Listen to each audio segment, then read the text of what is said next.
Hello everyone, welcome to KGM classes. मैं मोनिका शर्मा आपको यहाँ करवा रही हूँ डीएनपी का एक मोस्ट इम्पोर्टेंट सब्जेक्ट जिसका नाम है फंडामेंटल ऑफ नर्सिंग के बारे में, है ना। मैं तीसरी यूनिट पढ़ रहे थे और तीसरी यूनिट का आज अपने एक नया टॉपिक स्टार्ट करेंगे जिसका नाम होगा इंट्रोडक्शन ऑफ सिक। क्या सिक मतलब परिचय किसका? बीमार का। और बीमार को आयुर्वेदा की भाषा में क्या बोला जाता है? आतुर। जैसे कि आपका ये जो मैं सब्जेक्ट आपको करवा रही हूँ उसका सब्जेक्ट का नाम क्या है? सब्जेक्ट का नाम है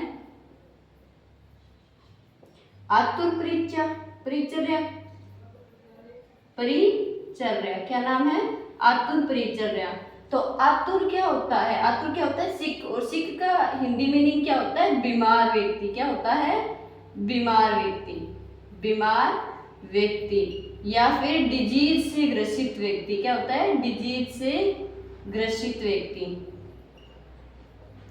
ठीक है, अपने देखेंगे पहले कि मोटा मोटा इस चैप्टर में अपने क्या पढ़ेंगे। देखो, इंट्रोडक्शन ऑफ सिक कि हमें बीमार व्यक्ति के बारे में जानना है कि कौन सा व्यक्ति बीमार होगा और कौन सा व्यक्ति स्वस्थ होगा। तो स्वस्थ के बारे में अपने तो प्रीवियस क्लास में जिक्र किया ही था।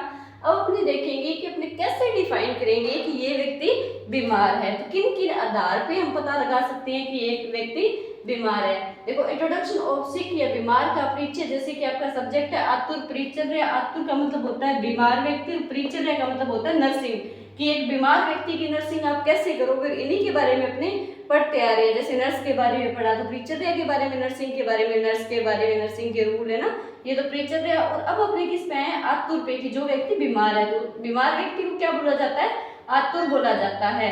आतुर का मतलब हिंदी में समझो तो बीमार व्यक्ति। बीमार व्यक्ति का मतलब क्या होता है? डिजीज, जिस व्यक्ति को रोग हो गया वो व्यक्ति। अब देखो, अपने कितने टाइम से पढ़ते ही आ रहे हैं ना इसी में कि मतलब बीमार कौन है ना। अपने पूरे चैप्टर में ही पढ़ते हैं ना। बीमार का मतलब क्या होता है? जो व्यक्ति मेंटल, क्या है? मेंटल फिजिकली, मेंटली फिजिकली और सोशली क्या हो? हेल्थी ना हो, वो क्या कहलाएगा? ऑल्सो कॉल्ड सिक। क्या कहलाएगा? सिक या बीमार कहलाएगा। जो मानसिक रूप से, शारीरिक रूप से और सामाजिक तौर पे क्या हो? सही नहीं हो, वो क्या कहलाएगा? सिक या बीमार व्यक्ति कहलाएगा। तो अब अपने ये तो जर्नल एक डेफिनेशन पढ़ी थी। और अकॉर्डिंग टू आयुर्वेदा आपने क्या पढ़ा था?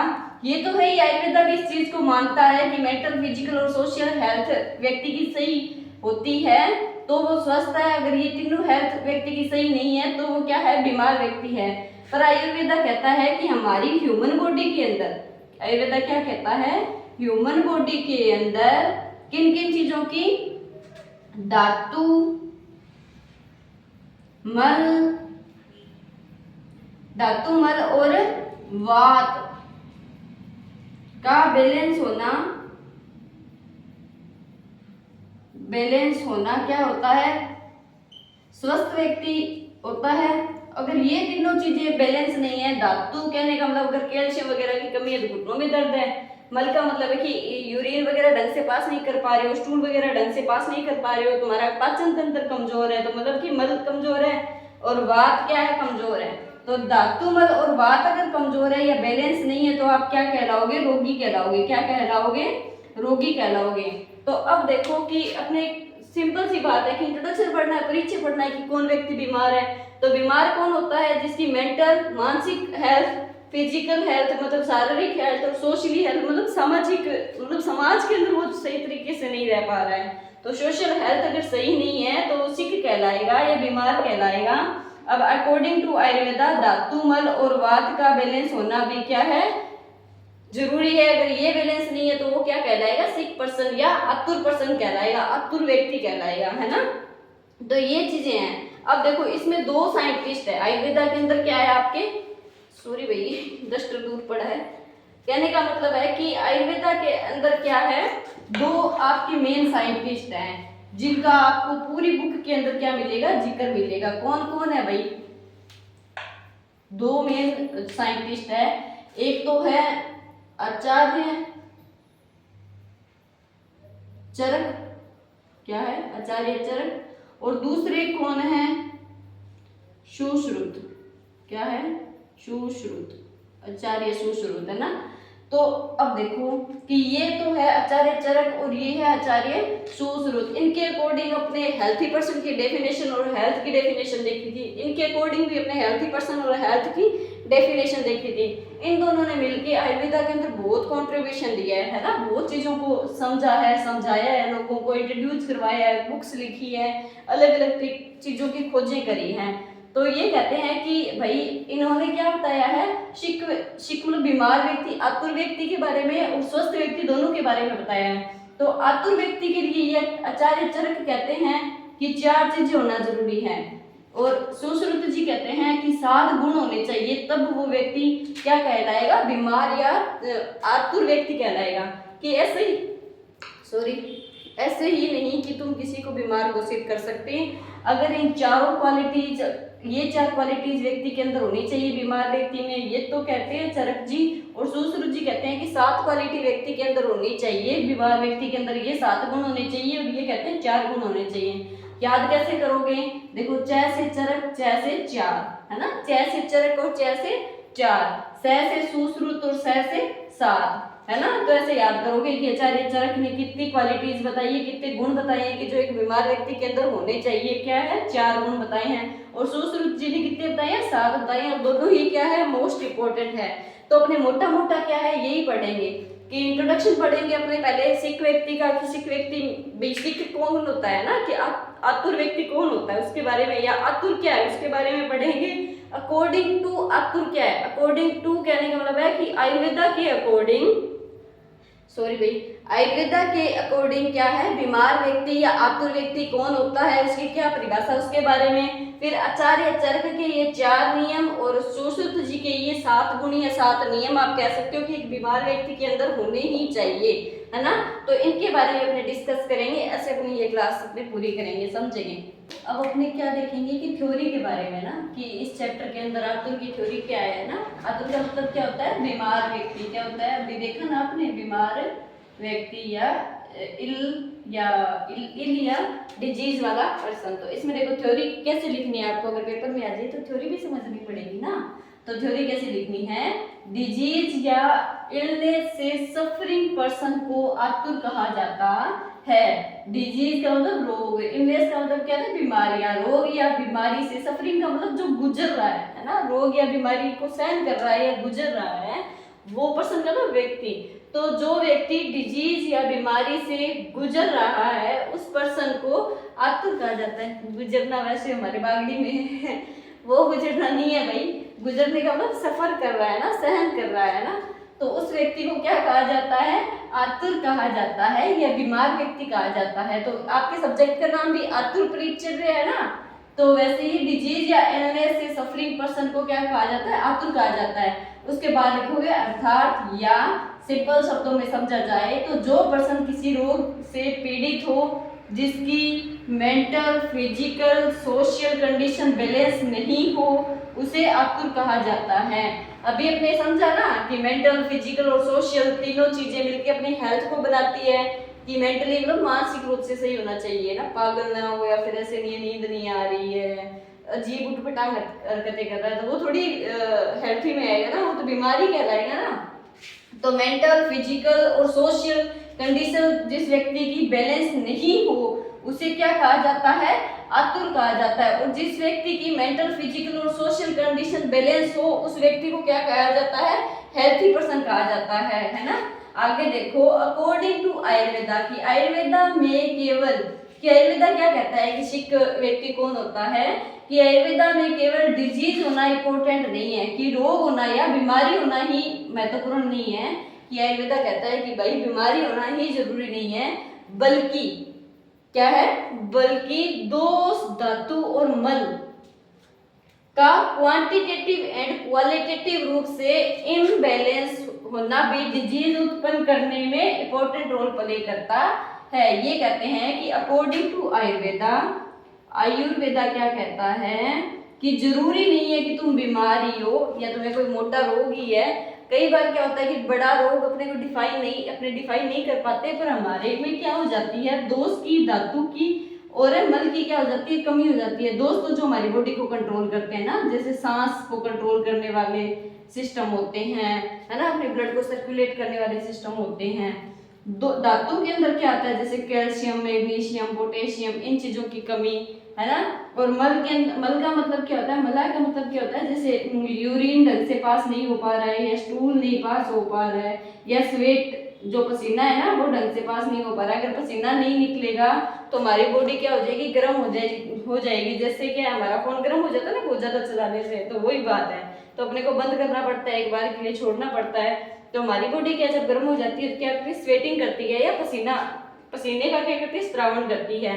तो अगर ये तीनों भी बैलेंस नहीं है तो भी व्यक्ति क्या हो जाता है, बीमार होने के चांस है ज्यादा। आयुर्वेदा कहता है कि जरूरी नहीं है कोई बड़ा रोग ही हो, अगर ये तीनों भी सही नहीं है ना, हमारी बॉडी के अंदर बैलेंस मात्रा में नहीं है, तो भी व्यक्ति बीमार होने के क्या है, चांसेस बहुत ज्यादा होते हैं। जैसे कि धातु देखो ना, कैल्शियम की कमी होगी तो आपके पैर हाथ में दर्द होगा, हड्डियां कमजोर हो जाएगी, गिर जाओगे, अगर लग गई हड्डी टूट गई तो रिकवरी होने में टाइम लगेगी। अगर मल के अंदर अगर प्रॉब्लम है, जैसे यूरिन नहीं पास कर पा रहे हो, कभी सोचा है अगर एक दिन अपने प्रॉपर तरीके से यूरिन नहीं पास कर पाते तो बॉडी की हालत क्या हो जाती है, खराब हो जाती है बिल्कुल, है ना। अगर स्टूल नहीं पास कर पाते तो अपना डाइजेस्टिव सिस्टम अगर सही नहीं होगा तो अपने ढंग से स्टूल पास नहीं कर पाएंगे, स्टूल नहीं पास कर पाओगे तो किसी भी काम में, है ना, प्रॉपर तरीके से आपका मन ही नहीं लगेगा।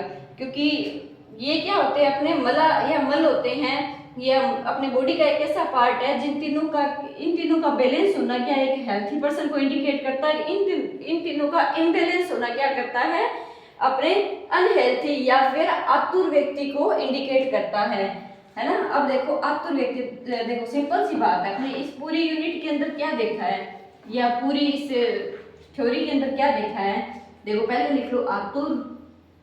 आतुर मतलब क्या होता है, बीमार होता है। आतुर देखो मेंटल, फिजिकल, सोशल, आगे देखो दोष जो बॉडी को कंट्रोल करते हैं, धातु और मल। आगे देख लो बैलेंस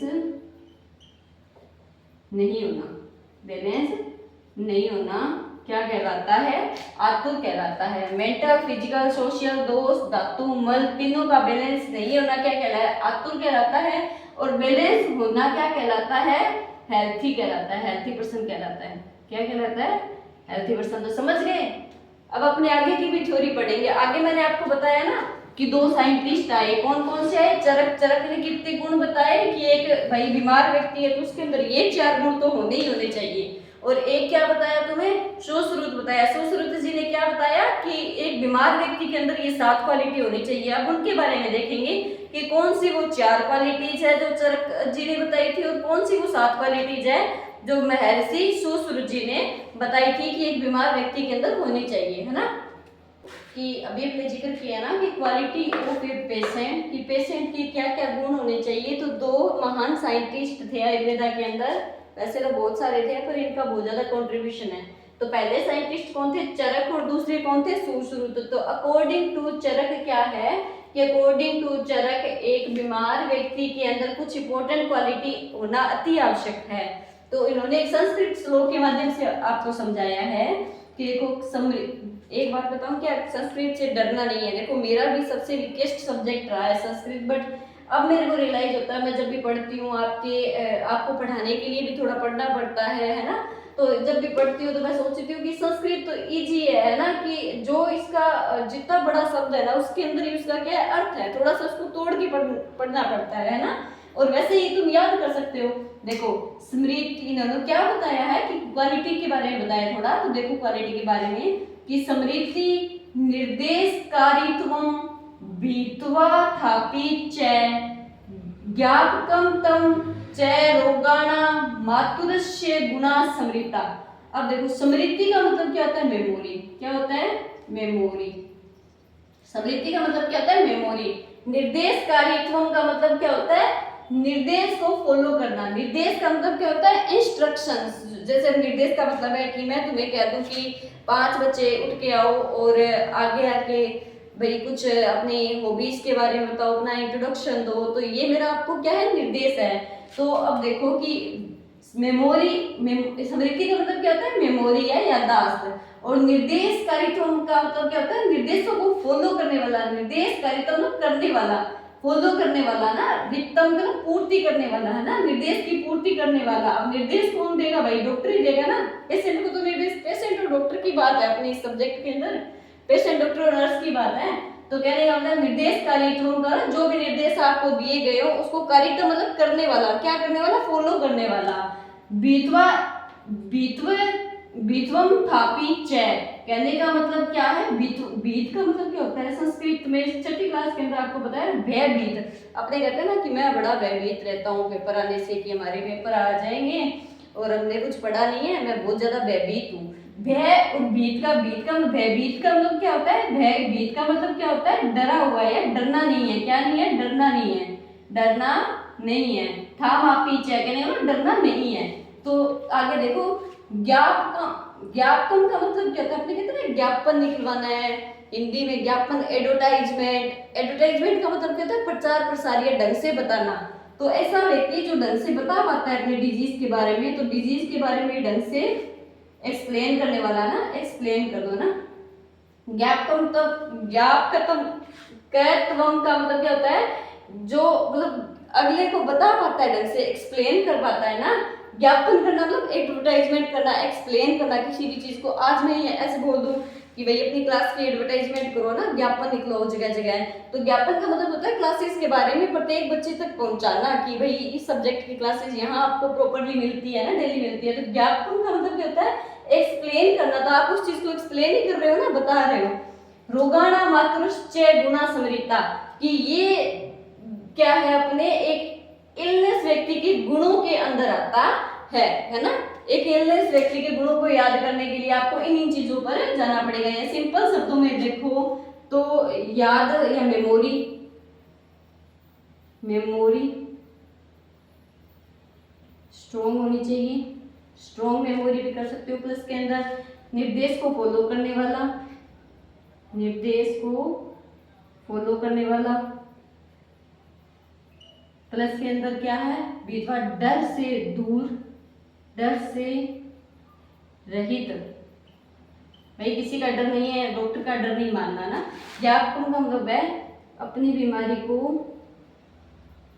अपनी बीमारी को एक्सप्लेन करके बताना ना, एक्सप्लेन करके बताना, करके बताने वाला ना, बताना। अब देखो यही है इसके अंदर संस्कृत शब्दों का मतलब ये है कि वो क्या क्या गुण होने चाहिए। पहला गुण तो ये होना चाहिए कि मेमोरी स्ट्रॉन्ग हो। मेमोरी स्ट्रॉन्ग का क्या मतलब है?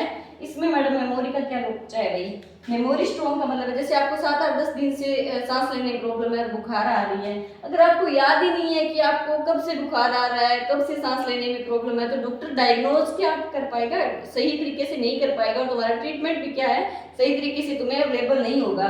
तो मेमोरी स्ट्रॉन्ग होने का मतलब है तुम्हें पता होना चाहिए कि तुम्हें कब से फीवर आ रहा है और कब से तुम्हें सांस की प्रॉब्लम है ना, कि कब से फीवर आ रहा है, कब से सांस की प्रॉब्लम है। मेमोरी स्ट्रॉन्ग होगी तो तुम डॉक्टर को बता पाओगे, और डॉक्टर को बता पाओगे तब जाके डॉक्टर तुम्हारा इलाज कर पाएगा। उसके बाद जैसे आप डॉक्टर को प्रॉब्लम बताते हो, डॉक्टर आपको मेडिसिन देता है, या मेडिसिन देता है, मेडिसिन के बाद क्या कहता है कि देखो भाई एक मेडिसिन सुबह लेनी है, ये खाना खाने के बाद, ये सोने से पहले। निर्देश देता है ना कि लस्सी नहीं खानी, दही नहीं खाना, भाई ज्यादा चाय वगैरह नहीं पीनी है ना। तो वो क्या होते हैं? डॉक्टर के निर्देश होते हैं, निर्देशों को फॉलो करने वाला। निर्देश फॉलो करने, एक पेशेंट के अंदर गुण की तो बात कर रहे हैं, अपने क्वालिटीज की तो बात कर रहे हैं। पहली क्वालिटीज तो क्या है? मेमोरी स्ट्रॉन्ग होना, याददाश्त स्ट्रॉन्ग होना, रोग के बारे में बता पाओ आप खुल के प्रॉपर तरीके से। सेकंड क्या है? निर्देश को फॉलो करने वाला। निर्देश किसके द्वारा दिए जाते हैं? डॉक्टर के द्वारा या नर्सिंग स्टाफ के द्वारा। जो आपको निर्देश दिए जाएंगे बीमार व्यक्ति को, वो ढंग से अच्छे तरीके से ईमानदारी से फॉलो करें। ये नहीं है कि मेडिसिन स्किप कर दी, फेंक दी और बोल दिया मैंने लेनी, मेरे आराम नहीं है, ऐसे नहीं आएगा। डर से रहित, कहने का मतलब डरना नहीं है भाई। मेडिकल जितने भी आपके हेल्थ केयर सेक्टर के अंदर जितने भी मेडिकल स्टाफ्स हैं, वो आपकी जान बचाने के लिए, नहीं कि आपको नुकसान पहुंचाने के लिए, है ना। वो कभी आपका बुरा नहीं सोचते कि भाई पेशेंट को कुछ हो जाए, वो हमेशा ये सोचते हैं कि व्यक्ति जल्दी से जल्दी ठीक हो जाए। तो डरना नहीं है उनसे, मेडिसिन से या इन्वायरमेंट से बिल्कुल नहीं डरना है।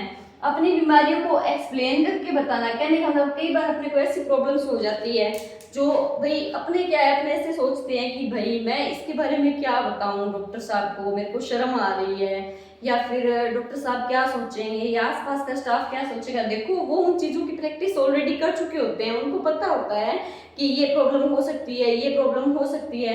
अगर तुम थोड़ा सा उनको खुल के बताओगे, थोड़ा सा एक्सप्लेन करके बताओगे, तो वो आपको एक प्रॉपर ट्रीटमेंट दे सकते हैं ना।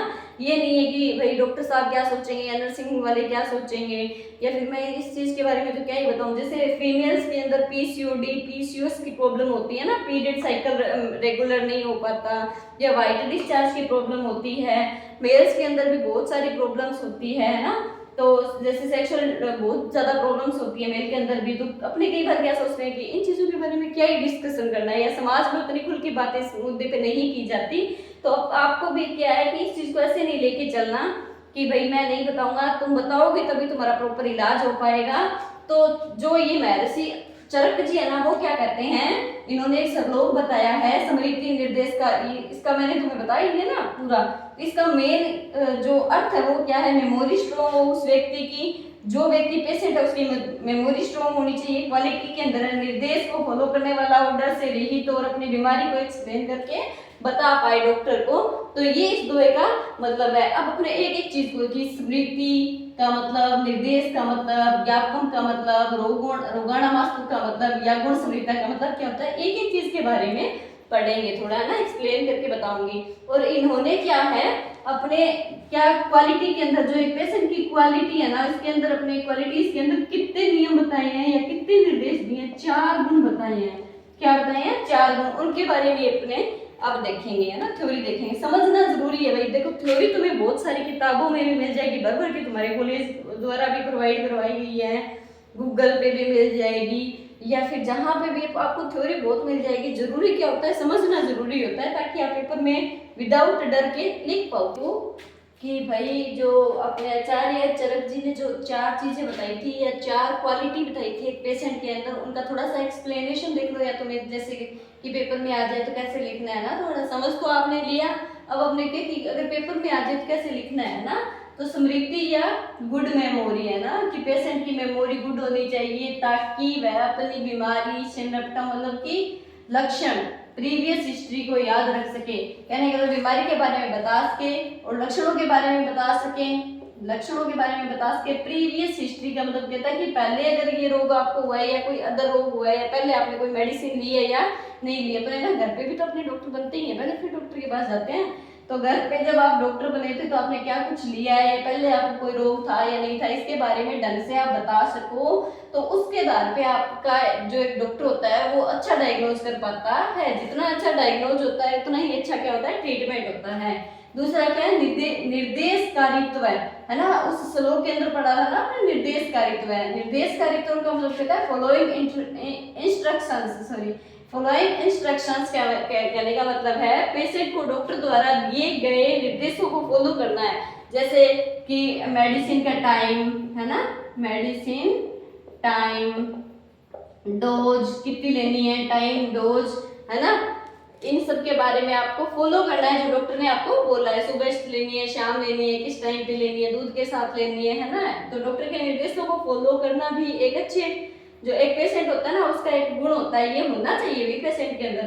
फिर क्या अद्वित्व है, फियरलेस नेचर, की पेशेंट का नेचर क्या है, डरना नहीं है मरीज को। अगर रोग हो भी गया है या कोई बीमारी हो भी गई है तो घबराना नहीं है और डरना नहीं है। पेशेंट को फियरलेस और मेंटल कॉन्फिडेंस होना चाहिए, बीमारी के साथ घबराना नहीं है ना। कि आप क्या डर से रही तो मेंटली कॉन्फिडेंस हो, और बीमारी अगर हो भी जाए तो घबराना नहीं है। हर चीज का क्या होता है, ट्रीटमेंट होता है। ज्ञापकत्व का मतलब क्या होता है, एबिलिटी ऑफ एक्सप्लेन, कि पेशेंट क्लियरली बताए कि पेन कहाँ पे है, कब शुरू हुआ, किस कंडीशन में बढ़ता है। कि भाई डॉक्टर साहब रात को सोता हूँ तो सोते सोते के एकदम से दर्द आता है, दिन में कोई दिक्कत नहीं होती, या दिन में मेरी ये प्रॉब्लम होती है, ये नहीं होती। इस चीज के बारे में आपको क्या है, एक्सप्लेन करना है। तो 4 ही तो चीजें हैं कि मेमोरी, और मेमोरी मतलब कि रोग के बारे में बता सके ढंग से, और निर्देश फॉलो करे, मेडिसिन वगैरह दिए वो टाइम टू टाइम ले, और डर ना रखे किसी भी चीज का, और एबिलिटी एक्सप्लेन, ढंग से एक्सप्लेन करके बता पाओ। तो ये तो चरक जी ने बताए थे 4 गुण की एक पेशेंट के अंदर होने चाहिए, तब एक मरीज की बात एक डॉक्टर तक सही पहुंच पाती है। अगर ये 4 चीजें एक व्यक्ति के अंदर है तो इसको नोट डाउन कर दो ना एग्जाम के आधार पे ना। कि सेकंड जो साइंटिस्ट हुए सुश्रुत है ना, उनके अकॉर्डिंग पेशेंट के अंदर कितने गुण थे? 6 से सुश्रुत 6 से 7 गुण होने जरूरी हैं। तो एक इन्होंने भी एक दुआ दिया है कि आयुष्मान, शातवान, साध्यो, द्रव्यवान, तव वानपी, अस्तित्व को वेद बकाशो व्याधि पाद उच्चते। इसका देखो मतलब क्या है? आयुष्मान का मतलब क्या होता है? आयुष्मान का मतलब होता है लॉन्ग लाइफ। अपने कहते हैं ना आयुष्मान हो कि लंबा जीने वाला बनो, है ना, कि लंबा जियो तुम, है ना, ये आशीर्वाद देते हैं ना। तो आयुष्मान का मतलब क्या होता है? लॉन्ग लाइफ वाला, कि एक जो पेशेंट आया है उसकी क्या है? लॉन्ग लाइफ होनी चाहिए, ताकि वो प्रॉपर ट्रीटमेंट ले सके। लॉन्ग लाइफ या अच्छी मतलब लाइफ वाला होना चाहिए। फिर क्या है, बाद में क्या बताया ईश्वर ने? सातवान। सातवान का मतलब क्या होता है? स्ट्रॉन्ग माइंड सेट वाला। क्या होता है? स्ट्रॉन्ग माइंड सेट वाला ना, कि वो व्यक्ति जो माइंड सेट स्ट्रॉन्ग रखे, किसके प्रति? मेडिसिन के प्रति और ट्रीटमेंट के प्रति विश्वास रखे, और अपना स्ट्रॉन्ग माइंड सेट रखे कि मैं तो ठीक होके ही जाऊंगा। जैसे एक स्टूडेंट के अंदर रहना चाहिए कि पता नहीं भाई कोई पास हो या कोई ना हो, बट मैं तो पास होके रहूंगा। अगर मैं पढ़ूंगा तो मैं पास होऊंगा, मैं अच्छे परसेंटेज बनाऊंगा। तो उसे क्या कहते हैं? सातवान या स्ट्रॉन्ग माइंड वाला कहते हैं। साध्यो व्याधि का मतलब क्या होता है? साध्यो का मतलब क्या होता है? साध्यो का मतलब क्या होता है? केपेबल डिजीज वाला पेशेंट होना चाहिए। क्या क्यूरेबल डिजीज वाला पेशेंट कहने का अपने कहते हैं ना कि अच्छी सदगी, है ना, बागड़ी में कहते हैं ना अच्छी सदगी। ये तो साध्यो का मतलब क्या होता है? ऐसी डिजीज जिनका भाई ट्रीटमेंट बना हो दुनिया में, और जो क्या है दवाइयों से क्या हो जाए या ट्रीटमेंट से क्या हो जाए? साध्य या मतलब सही हो जाए। तो डिजीज ऐसी होनी चाहिए कि जो क्या हो जाए, जिसकी दवाई बनी हो संसार में, और वो क्या हो? साध्य हो, मतलब कि सही होने लायक डिजीज हो, तो वो पेशेंट होना चाहिए। द्रव्यमान का मतलब क्या होता है? Financially capable. फाइनेंशियली कैपेबल का मतलब क्या होता है? कि जो भी आपको रोग हुआ है, अब देखो अब तो वैसे तो गवर्नमेंट ने क्या है कि सब कुछ निःशुल्क कर ही दिया है ना, आयुष्मान मंदिर भी बनाए हैं जिनके अंदर सारी दवाइयाँ फ्री मिलती है, पर फिर भी कुछ ना कुछ ऐसी चीजें होती है जो अपने को बाहर से अरेंज करनी पड़ती है। तो पेशेंट क्या हो? फाइनेंशियली थोड़ा सा कैपेबल हो, ताकि वो डॉक्टर द्वारा बताए गए प्रॉपर ट्रीटमेंट को कंप्लीट करे, ताकि उसकी हेल्थ क्या हो जाए? सही हो जाए। तो द्रव्यमान आत्मबल युक्त है ना, तो इसके अंदर क्या है? द्रव्यमान, इसी के अंदर क्या है? आत्मबल है। तो क्या है? आत्मबल युक्त का मतलब क्या होता है? स्ट्रॉन्ग विल पावर का। विल पावर देखो कई बार क्या होता है, जैसे कैंसर है, कैंसर के अंदर कीमोथेरेपी लगती है ना, इंजेक्शन वगैरह, तो वो क्या होते हैं? बहुत स्ट्रॉन्ग होते हैं और व्यक्ति को अंदर से तोड़ देते हैं। पर पेशेंट के अंदर क्या होनी चाहिए? स्ट्रॉन्ग विल पावर होनी चाहिए कि मैं कर लूंगा, है ना, कि बस ये इतना ही है, इसके बाद तो मैं सही हो जाऊंगा ना। स्ट्रॉन्ग विल पावर होनी चाहिए, पॉजिटिविटी होनी चाहिए फुल जीने के प्रति, है ना। ये नहीं है कि तुम्हें छोटा सा इंजेक्शन लगाया जा रहा है, तुम पहले ही इससे अच्छा मैं मर जाऊं भाई, ऐसा नहीं करना। स्ट्रॉन्ग विल पावर वाला व्यक्ति होना चाहिए। आस्तिक। आस्तिक का मतलब क्या होता है? आस्था का मतलब क्या होता है? आस्था किसमें? बिलीव इन गॉड, की भगवान के अंदर आस्था रखने वाला होना चाहिए। देखो भगवान के अंदर तो हेल्थी पर्सन को भी आस्था होनी चाहिए, और भाई बीमार है उसको तो विश होगी। देखो जिन चीजों का अपने को उत्तर नहीं मिलता ना, कई बार अपने लाइफ में ऐसी ऐसी कंडीशंस हो जाती है जिनका अपने को खुद को समय को उत्तर नहीं मिल पाता, तो वो अपने एक ईश्वर एक ऐसी शक्ति है जो क्या अपने को दिखाई तो नहीं देते, पर अपने कई बार क्या है सब्र कर लेते हैं उन चीजों का। जैसे कि हो सकता है कोई बार बार कंपटीशन का एग्जाम दे रहा हो, उसका नहीं निकल रहा हो, है ना, तो ओवरेज हो गया हो, तो लास्ट में अपने क्या कहते हैं कि भाई देखो जैसे भगवान को मतलब अच्छा लग रहा था उन्होंने कर दिया। तो एक ऐसी शक्ति है जिससे इंसान पॉजिटिव फील करता है। तो भगवान के प्रति क्या होना चाहिए? विश्वास होना चाहिए कि भाई मैं जो दवाइयाँ ले रहा हूँ या जिस डॉक्टर से ट्रीटमेंट ले रहा हूँ, भगवान जरूर करेंगे कि मैं जल्दी से जल्दी सही हो जाऊं, है ना। ईश्वर आस्तिक होना चाहिए भाई। ये जरूरी नहीं है कि मैडम आस्था का और मेडिकल लाइन से क्या मतलब है, कहने का मतलब है अकॉर्डिंग टू क्या है? सुश्रुति, ये चीजें होनी चाहिए। आगे देखो कोऑपरेटिव पेशेंट। कोऑपरेटिव का मतलब क्या है कि ये नहीं है कि भाई जैसे डॉक्टर नर्सिंग स्टाफ है, बहुत सारा अदर स्टाफ भी है। उन्होंने आपको बोला है कि आप 10 मिनट वेट करो, डॉक्टर साहब आ रहे हैं, या इमरजेंसी के अंदर, और आप वो हल्ला मचा रहे हो कि मैं ज़्यादा बीमार हूँ, मरे जा रहा हूँ। अरे इमरजेंसी कंडीशन तो हर एक हॉस्पिटल में होती है, चाहे आयुष्मान मंदिर हो, चाहे जनरल हॉस्पिटल हो, सबके अंदर होती है। थोड़ा सा क्या करना है, कोऑपरेट करना है, कोऑपरेट करना है, या डॉक्टर के निर्देशों का या जो नर्सिंग स्टाफ उसके निर्देशों का पालना करने वाला व्यक्ति होना चाहिए। तो ये सातवां का देखो, ये था तो मैंने बता दिया ना, ऊपर यहाँ लिखा भी है। तो इसकी थ्योरी आप ऐसे लिख सकते हो ना, आयुष्मान का मतलब कि जो भी पेशेंट हो वो लॉन्ग लाइफ वाला हो, ताकि वो प्रॉपर ट्रीटमेंट ले सके, है ना। साध्य व्याधि या पीड़ा से पीड़ित का मतलब क्या होता है, क्यूरेबल डिजीज वाला पेशेंट। यह पेशेंट ऐसा व्यक्ति या ऐसे रोगों से ग्रसित हो, सॉरी क्या ऐसे लिख लेना, पेशेंट ऐसे रोगों से ग्रसित हो जो साध्य रोग हो और जिनका उपचार अवेलेबल हो, है ना। द्रव्यमान का मतलब क्या है, पेशेंट के पास ट्रीटमेंट के लिए फाइनेंशियली जो कंडीशन होती है वो स्टेबल होनी चाहिए। आत्मबल की थ्योरी के अंदर आप ऐसे लिख सकते हो कि व्यक्ति के अंदर विल पावर या जीने की क्षमता बहुत ज्यादा होनी चाहिए और व्यक्ति पॉजिटिव होना चाहिए, है ना। आस्तिक के अंदर क्या लिख सकते हो कि पेशेंट का क्या है, भगवान के अंदर विश्वास होना चाहिए, है ना। भगवान के अंदर हो सकता है भाई कोई ये नहीं कि भगवान राम या लक्ष्मण, जिस भी चीज में आप बिलीव करते हो आस्था रखने वाला होना चाहिए ना। कोऑपरेटिव पेशेंट का मतलब है कि सामंजस्य बिठाने वाला या निर्देशों को पालना करने वाला मरीज होना चाहिए। तो इस तरीके से आप थ्योरी लिख सकते हो। इसकी तो नॉर्मल सी थ्योरी है, अपने आप भी लिख सकते हो। तो ये टॉपिक आपका यहाँ होता है कंप्लीट। आई होप कि तुम्हें समझ आया हो। अगर फिर भी नहीं समझ आया तो कमेंट सेक्शन में आप अपना मैसेज छोड़ सकते हो, मैं जरूर उसको रीड करूंगी और उन जो भी आपकी प्रॉब्लम है उनको सॉल्व करने की पूरी कोशिश करूंगी। Thank you for watching my video.